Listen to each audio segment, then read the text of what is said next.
Okay, everyone, we're going to go quickly now to the next speaker. We're so lucky to have two airport experts with us. Our second speaker is Dr. Ismaili, who joined us last year from San Francisco Airport. He's been the primary person behind the environmental sustainability measures, kind of the more the on-the-ground person. Remember, we had Ted Saunders and Scott Hopp. Husheng is sort of the Scott Hopp in this crowd. He's the guy who really has to figure this out and make it all work on the ground. Husheng, welcome, and we're glad to have you again this year. I don't hear him. Oh boy. Hey, Tim? Hello? Hello? Hello? Hi, Husheng, can you hear me? I can hear you. Okay, now we hear you. It's a little echoey. Okay. Great. All right. Thanks, Okay. Megan. Okay, so we're welcome, and we're looking forward to your presentation. I'm going to open it up here now for you.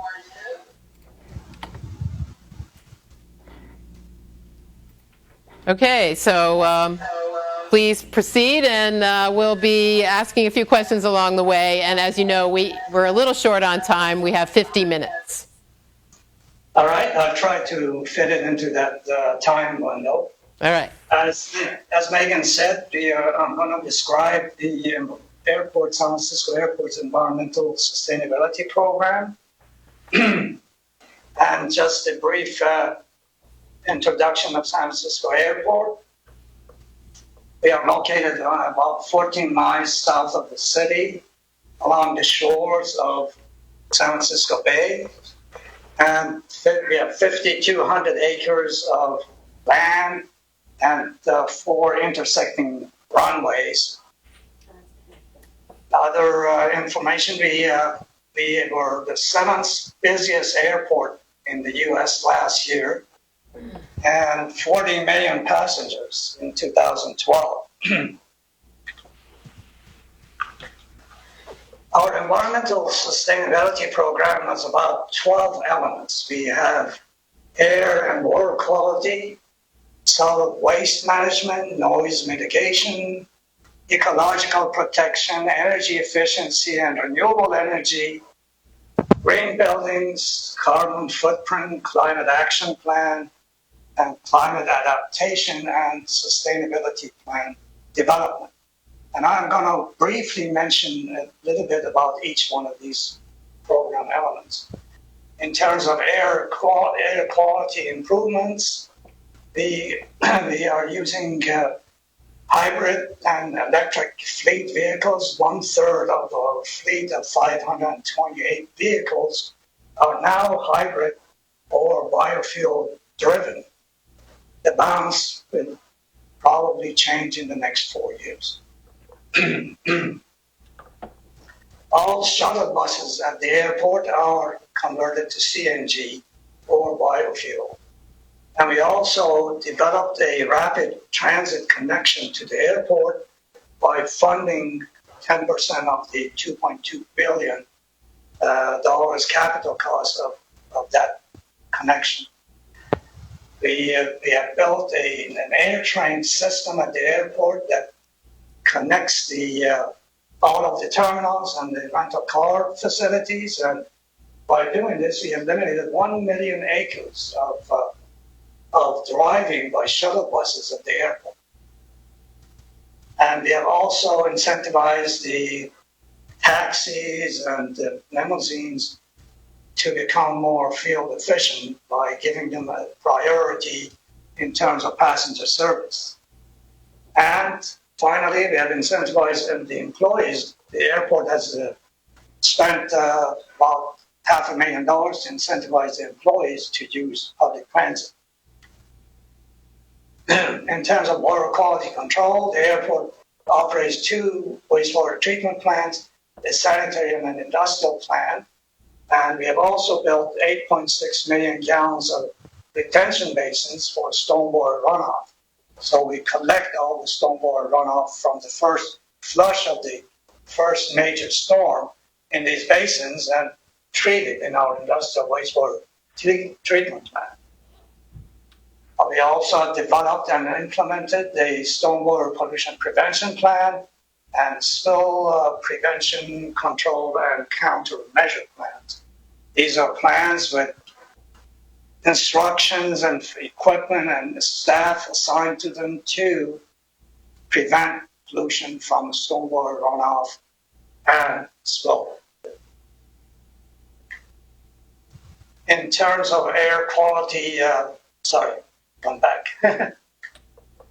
And that's the picture of our wastewater treatment plant, the industrial and the sanitary wastewater treatment plant. The big tanks in the background are not part of our plant. They are our fuel tank farm. In solid waste recycling, I think San Francisco Airport is probably the most advanced in terms of solid waste recycling in the country. In 2012, we generated 10,000 tons of solid waste, and we recycled 77% of that amount. Of that 77%, 31% was composted. And this rate, the rate of recycling, has basically increased progressively over the past 5 years. We have also reduced our solid waste generation by requiring double-sided printing and encouraging people to use the electronic communication, which pretty much everybody uses these days, and instead of sending hard copies of reports and other communications. In terms of solid waste collection facilities in the terminals, we have multiple containers for bottles and cans, for paper, and for other waste. And as you see here, a young passenger is putting her empty bottle in the appropriate recycling can. Just a quick clarification. You were listening to Rosemary, right, Hushang? Part of it. We had a hard time getting on. I didn't see. Well, she was just talking about, the waste stream contamination and problems with it not working in terms of separating. I imagine you've confronted that? We haven't had any problems. We have a contractor that hauls away the waste and does the separation in addition to what we do at the source. And so far, we haven't heard any complaints from them. So perhaps we don't have as much contamination as they do in Chicago. Okay. We also have all the food vendors use compostable tableware in our new terminal too, and that's contributed to the increased composting of the solid waste that we have experienced. In addition, all the cardboard that's generated by tenants and by the airport is also recycled.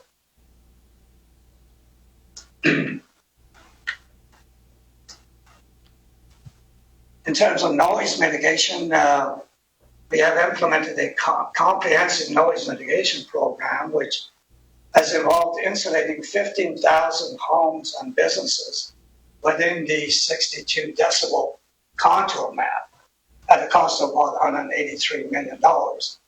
We route the landing and takeoff of the aircraft away from populated areas, and we have implemented a gradual descent approach for the incoming aircraft. If you have noticed, when you land in the aircraft, they descend in stepwise fashion as if they're going down some stairs. And that's very inefficient and consumes a lot of fuel. So if you gradually descend in a straight line using GPS technology, that would be much more fuel efficient. And we are promoting that. And we also have a round table, community round table for all the communities surrounding the airport that they meet once a month with the airport director or a high-level airport representative to air their complaints or their concerns. Currently, as a part of our sustainability plan development, we are simulating about 20 alternative departure tracks to even improve even more on our departure tracks to reduce the noise level. And here's a contour map of the noise levels. As you can see, fortunately, most of the noise at this airport is generated over the bay. And only in the northwest direction, the aircraft goes over the communities. And we are doing all of the noise insulation that we have done has been in the northwest direction. In terms of energy efficiency, we are continually reducing energy consumption and other resource uses. And we have reduced, as of now, we have reduced 8 gigawatt hours of electricity, which is about 5% of our total use, by mainly installing the latest, version of light efficient fixtures and other measures. We have also replaced 4 inefficient boilers. We did that in the last couple of years at the central plant. And we are, as I indicated, replacing fleet vehicles with electric and hybrid cars. In terms of generating renewable energy, we have installed 53,000 square feet of solar panels. And these solar panels have generated 750,000 kilowatt hours of electricity in 2011. We're also planning to install solar panels on every new building that we are going to build or renovate. In addition, we are going to install some fuel cells to generate electricity and hydrogen fuel dispensing stations. When hydrogen fuel becomes commercially available and usable, and battery replacement stations for electric cars that as they become more popular. And currently we have a question, Hushang, from one of our online students for clarification. Hi. Sure. Hi, thank you. One of the students whose question I can't see anymore, but I think I remember it, she's in Costa Rica, and she wonders if palm oil is going to be relied on more and more for biofuels, as I guess it's destroying a lot of their ecosystem, or the Forested. thank you. Natural forest down there, and Natural forests, yes. Well, all oils are going to be used for biofuel. The biofuel industry uses rendering materials, leftover, fat and grease from the butchering of, cows and other animals for human consumption. They recycle the grease from the kitchens, all the restaurants, and they provide, there's a company called Darling International, and they usually pick up those the grease and the fat from the restaurants free of charge because they convert it into biofuel. And they do the same at San Francisco Airport. Palm oil, if it is economical, I would imagine that that would also be used. thanks. And here is a CNG dispensing station, one of the pumps at one of the CNG dispensing stations. We have quite a few vehicles that now use compressed natural gas.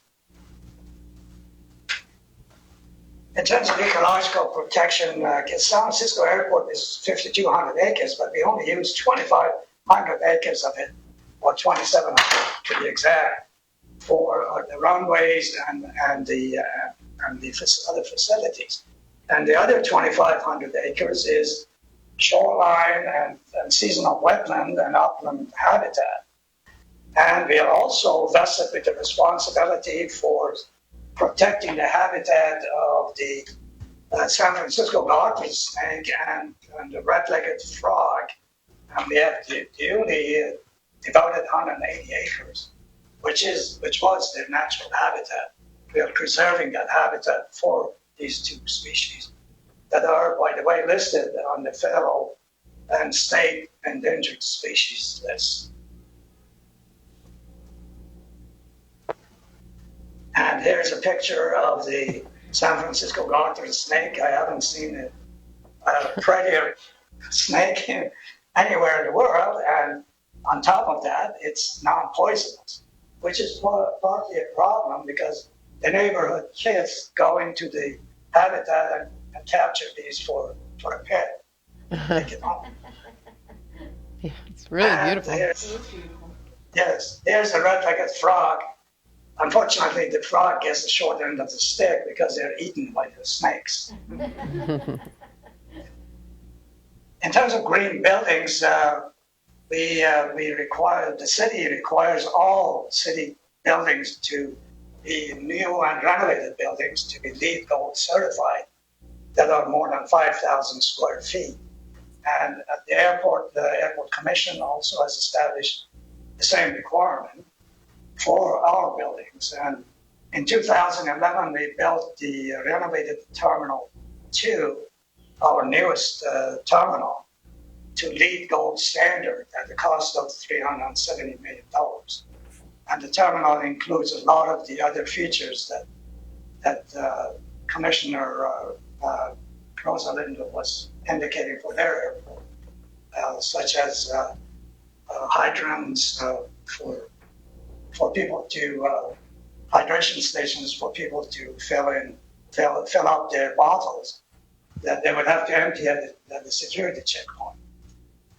In 2011, we also completed the administration building to LEED Gold standards at a cost of $13 million.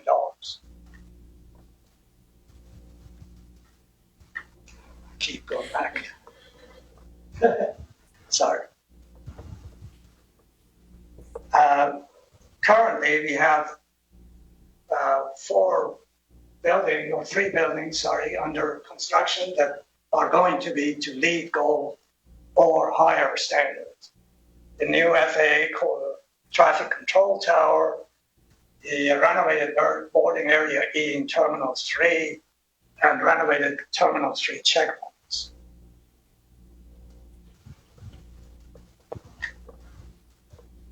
Our climate change program is probably one of the most advanced programs for airports in the country because we take climate change very seriously. And we are responsive to city, state, and federal laws covering climate change requirements. And as an indication of our being fairly advanced in this area, we have achieved 100% carbon mitigation for the SFO controlled operation. We plan to maintain this level of mitigation. And just, Hujang, if I remember from last year, just this aggressive climate policy, which, as you say, is quite unique to San Francisco, is coming from a climate initiative for the city. Am I right? Yes. Well, the city has an ordinance 8108. I'm going to get into that a little bit further. Okay. But we are going beyond what the city requires. So we try to excel in that regard. The laws that apply to climate change and global warming at the state level, we have Assembly Bill 32. As I indicated, San Francisco has passed Ordinance 8108, and U.S. EPA is now regulating global warming under Clean Air Act regulations.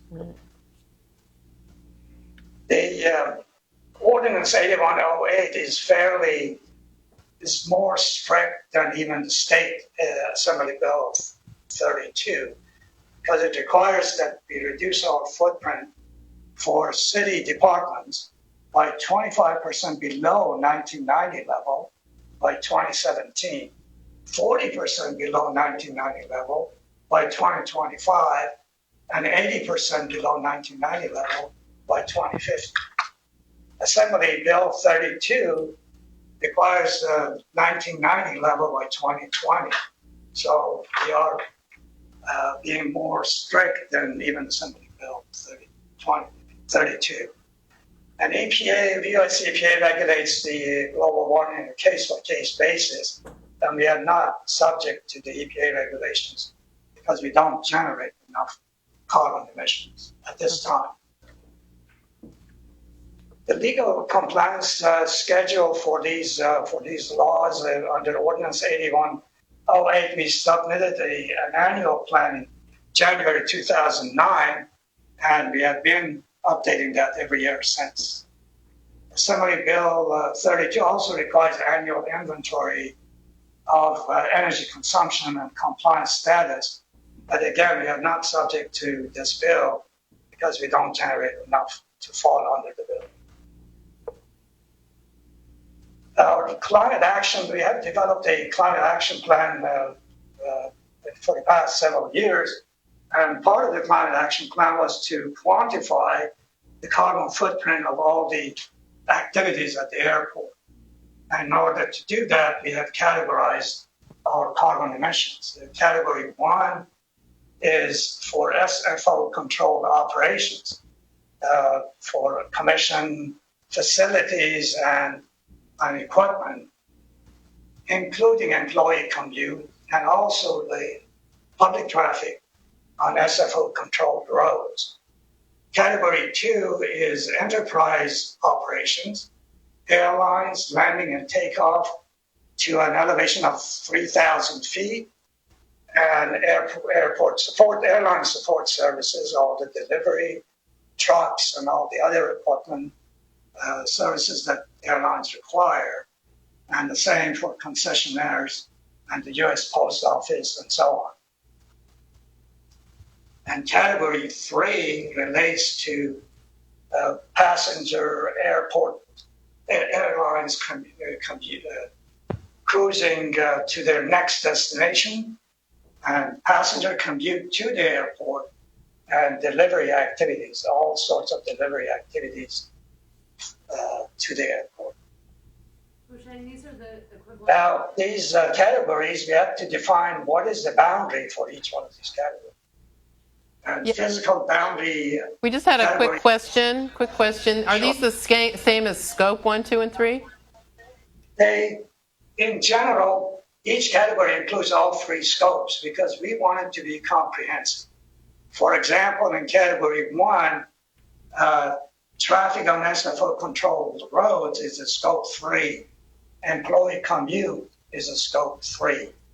SFO-controlled operations include both scope 1, which is things that we do here, like fuel that we burn here, or natural gas that we consume here, and scope 2, which is electricity that comes from offsite.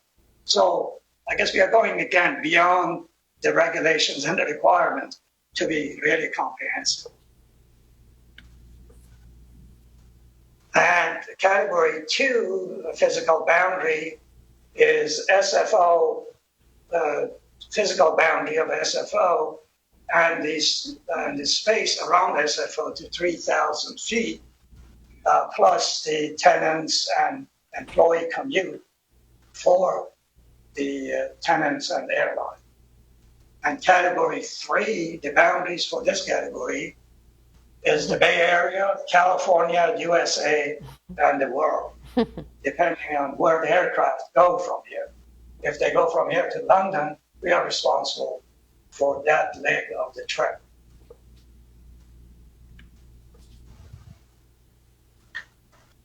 Now, the inventory of greenhouse gases, we do a comprehensive inventory of greenhouse gases. Our inventory includes carbon dioxide and methane, nitrous oxide, and fugitive refrigerant gases. And the emission sources at the airport, energy consumption like electricity, natural gas, and various fuels, fugitive refrigerant gases, and these are from our chillers, which are huge refrigerators for cooling the water that is used in our heating and HVAC heating and air conditioning system. It's even used in the winter because they mix the cold with the hot to come up with the right temperature. It may be outdated technology, but we do have it. And another source is solid waste disposal and wastewater treatment plants at the airport.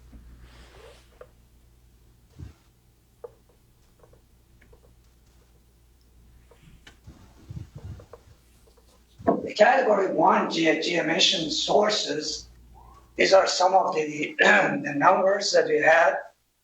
Electricity in 1990, we used 265 megawatt hours. In 2011, 327. Natural gas, 2.2 million therms and 3.8. Fuel, 1.6 and 2. Solid waste landfill, 6,000 and 2,348. Now, the reason for that is that we are recycling our solid waste. Solid waste recycled, we assume we didn't recycle anything in 1990, but last year we recycled 7,000 tons. Sanitary wastewater, we generated 0.44 million gallons per day, and now we are in 1990, and now we are generating 0.63. Fugitive refrigerant gases, again, those gases that leak, and we are trying to minimize that leakage as much as we can.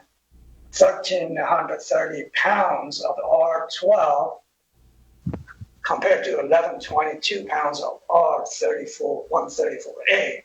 Now, the reason, I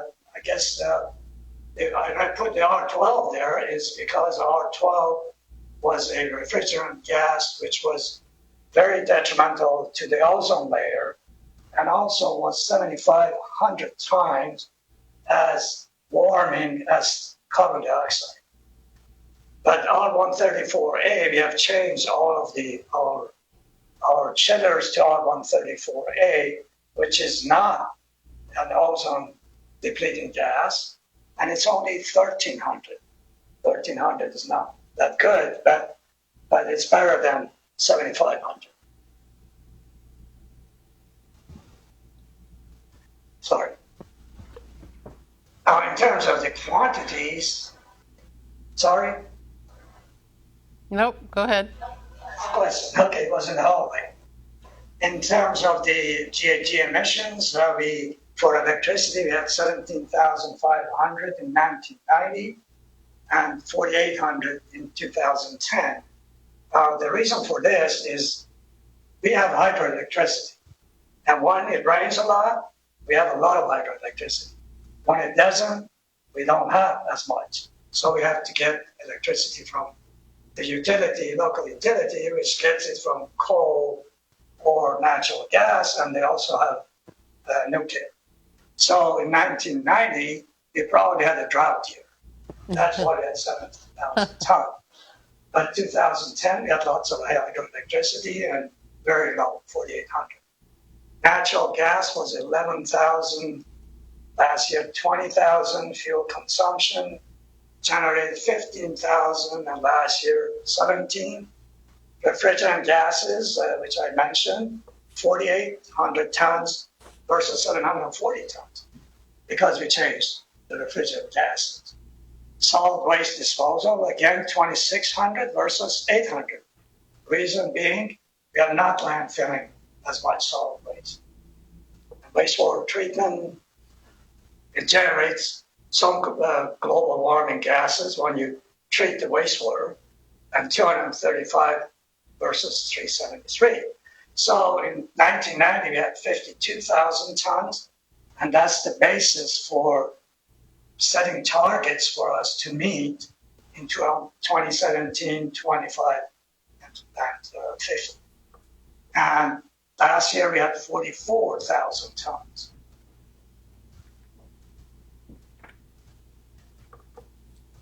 Now, all of these numbers that I gave you are for category 1, which is the airport commission's operations.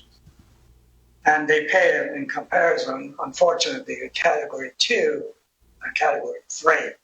We have estimated those emissions also, not as, meticulously as category 1, because we really are not responsible for those, but we wanted to know what is the magnitude.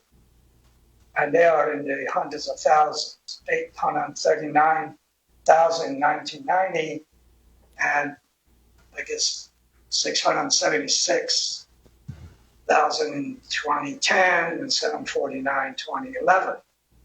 And category 3, the biggest, 7 million, 8 million, and 8.4 million. In category 3, if I recall from last year, this is I was hoping you'd get to this part, the discussion of the airline's role in all of this, and that was a question for Commissioner Andolino too. How much responsibility does your airport have for airline emissions? We don't have any jurisdiction over them. Right. So we don't have responsibility for them either. The jurisdiction falls with US EPA basically, and state also may impose some requirements. But basically it's Boeing and Airbus until they come up with aircraft that don't generate as much carbon emissions. We probably don't have much of a choice. Now, we are generating offsets, which are credits against our emissions. And these offsets are for activities or actions or facilities that we develop that reduce the carbon emission, either directly or indirectly. Solid waste recycling generates offsets because when we recycle plastic and metals and paper and cardboard, people don't have to manufacture that. And they generate less carbon emissions by recycling our product, our materials. And so in 2010, we had an offset of 2,200 for solid waste recycling, and 2011, 2,600. Now, tree planting, we have planted 2,200 trees around the airport as part of our landscaping. And this these trees sequester the carbon dioxide from the air. That's how they generate their leaves, their branches, and the fruit. So if we have any fruit trees. And we have calculated that they sequester 121 tons per year. Doesn't change a lot. If we plant more trees, I guess we could increase that number, and as they get older, we probably could increase it, but not that fast. So in total, we had 2,300 in 2010 and 2,700 in 2011. The other huge mitigation measures that we have implemented and basically offset all of our carbon emissions. So we could theoretically claim that we are carbon neutral. But I guess under regulatory definitions, the mitigation is not quite up to par to offset. So we have classified it as mitigation, compromise with that. And the reason we have these huge mitigations is one of them is that we have preconditioned air at 400 hertz facilities at every boarding area, at every terminal that supply cool air or warm air and electricity to the aircraft while they're parked at the gate. Otherwise, they would have to use their auxiliary power engine, which is a very inefficient engine that uses 50 gallons of jet fuel every hour. So that's why we are taking a credit for mitigating that auxiliary power or generating engines. I just want to make, I found that to be a really interesting fact from last year's presentation. I want to make sure the students understand it. So normally when you're sitting at the gate, in days past, the engines were running in order to either cool or heat the plane, right? And at San Francisco, and now, how do they cool and heat the plane? It's through a bridge that brings the air and cooling? Well, in some terminals, we supply the air, cold air from the central plant, from our central air conditioning system. It comes in with the conduits and a hose, and the hose hooks up to the aircraft and blows the air inside the aircraft. And then we plug in, the aircraft has a receptacle, we plug in a cord, an electric cord, so they get the electricity from it. Mm-hmm. So they don't have to run their auxiliary power unit. Mm-hmm. That's how we do it. And how common is that now in airports? Almost 96, 97%. Okay. Other airports probably not as common as ours, but major airports, I'm sure, all going in that direction. Okay. The other mitigation measure is green car rental incentive. And under this program, we just give people, we used to give people $15 incentive until January 1st. Unfortunately, we stopped that, but we still give money to the car rental agencies for purchasing and putting in service hybrid and electric vehicles. And they report to us how many miles those hybrid and electric vehicles were driven. And we have calculated that they reduced carbon emissions by 11,400 tons in 2010 and 9,900 tons in 2011. We haven't seen the effect of the $15 credit to passengers yet. We are waiting to see what happens this year. Construction and demolition waste recycling, again, we recycle up to 94% of our construction and demolition waste. Commissioner Rosamond was mentioning that in her talk also. Right. And we take a credit for steel, for concrete, for wood, for whatever it is that we are recycling. And in 2010, we had 4,500 tons credit. 2011, we didn't have much construction and demolition waste, so we didn't include it. And this construction and demolition waste, we could have probably called it an offset, but the reason we are not calling it an offset is because it's so variable. And we don't want our footprint to just go up and down like a yo-yo, so we put it under mitigation. The BART extension to San Francisco that I mentioned cost $2.2 billion to bring the extension from the nearest station to the airport, and we paid 10% of that, $200 million. And we had about 3 million people, passengers, taking the BART. And we estimated what the footprint of these people would be if they were to drive to the airport. And that's 2,000 tons in 2010, 2,200 tons in 2011. AirTrain facilities, we built a brand new AirTrain system. As I indicated, it has eliminated a million miles of shuttle bus driving at the airport.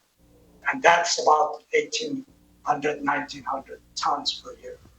So in 2010, we had a total mitigation of 42,000 tons. In 2011, 62,000 tons. If you recall, our footprint was only 44,000 tons without our offsets. Okay, we only have a minute, really, so you want to... Oh, we have 5 minutes. 5 minutes, but I'd like at least one question at the end, so maybe just decide how you'd like to wrap it up. I'd go to questions because I think this is, again, a summary of what I just said. So let's go to the questions. Oh, you don't want to summarize? Why don't you make a quick summary? Well, I guess the summary is that we are working on all fronts of sustainability at the airport. And one of the major initiatives that we have started is the developing a sustainability plan, which we are looking at all activities, 12 elements, and for each element, we are developing sustainability guidelines. Right now, we are looking at 4: planning, design, facility operation and maintenance, noise mitigation, and water quality management. And we plan to develop, these are going to be booklets, guidelines that everybody at the airport is going to follow. I guess next year I can explain in more detail. Okay, thank you. So do we have questions? Yeah, like your name and... Hi, I'm Jim from Washington, D.C., and we, in a previous discussion, there was a lot of discussion about the federal involvement, and with respect to green initiatives, is there any chance that something like PFC charges could be allocated, or you could allocate green projects from the PFC charges? I guess I ignored to mention that we do have charges at all the parking facilities and the new buildings that we are building. we install chargers for the vehicles, yes. And we have used grants for that purpose, yes. Yep.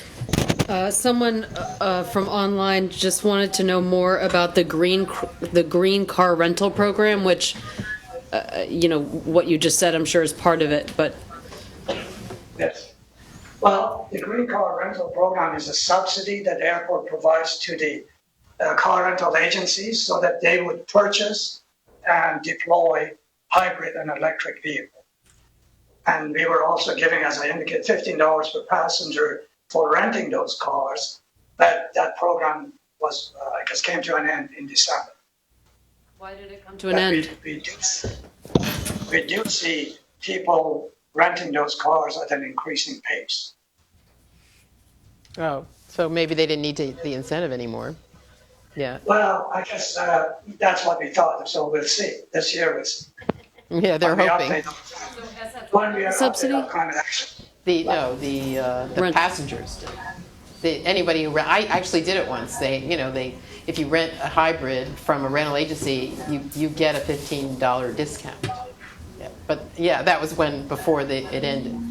Yeah, it ended in January. Dallas, right? Yeah. Go ahead and did you? I don't have a question. You don't? Okay. All right. Well, we're a little pressed for time. I think putting two of you on the agenda was ambitious, but we appreciate it so much, you coming and joining us again, showing us what San Francisco is doing and the fact that it's really moved towards carbon neutrality, which is a unique thing. Are there other airports that are equally advanced in this? Not to my knowledge. So it's very unique to San Francisco. So very good. Thank you, Hushang, very, very much.